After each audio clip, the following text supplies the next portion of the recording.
As Margaret said, I'm part of the Resolve Partners team. With my colleague David Scanlon and other colleagues, we have designed and delivered the Accelerate Green programme on behalf of Bord na Móna. In this, we saw their ambition and strategy from around their transition to a climate solutions company while still maintaining the support for sustainable employment. This invest and enable strategy that we've heard from and will hear more of directly led to this programme inception today.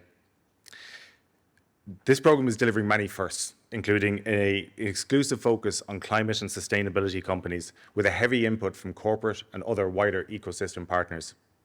It's a new accelerator format, 8 two-day deep dive workshops in a Bord na Móna facility in Bora, just down the road here from Tullamore.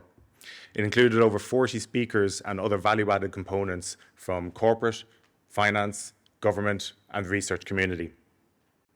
It's a non-equity accelerator, which means that we can support a much wider range of companies that might otherwise be the case.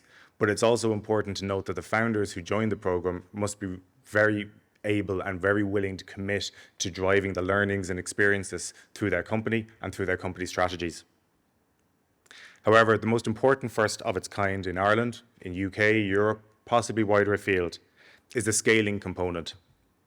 The 8 companies are generally post-seed investment, and they're scaling, growing towards A and B rounds of investment or growing towards their 20th or 50th or 100th employee. In aggregate, the 8 companies that you will see and hear from today employ over 150 people and have already raised over 30 million in venture and grant funding. So why did we focus on this type of company in order to build an accelerator around?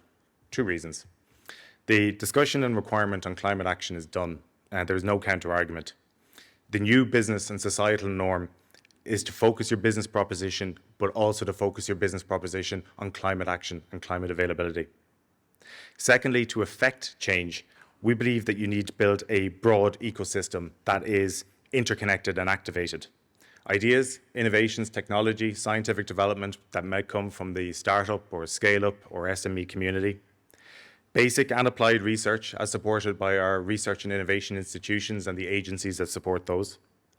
Government leadership and action that's focused on outcomes, financial leverage from venture, bank, institutional and other government funding, and corporates who have the need of this type of technology and developments, yes, but also they have the power to change and effect much greater change and much wider change through the scale of their systems that they operate in. Building this ecosystem and integration between scale-ups, corporate, research, finance, government, it's crucial to get to where everybody actually needs to be here today, as we've heard from Mark. This conference today, the guest list that we've invited on stage, the guest list that we've invited into the audience is very specific. You are leaders, as Mark has pointed out, and you are builders who are used to getting stuff done. And that's why we brought you here to this Accelerate Green platform. We launched the programme in October 2021. We engaged with the startup, scale-up community, the agencies, the researchers, the financiers, who to find and identify companies that we wanted to be aware of this building Accelerate Green platform that Bord na Móna were supporting. When applications closed in December, we worked to pitch, shortlist, we did some due diligence and engaged with the 8 companies that you will hear from today. Unlike other accelerator programs, their companies aren't going to be pitching their companies to you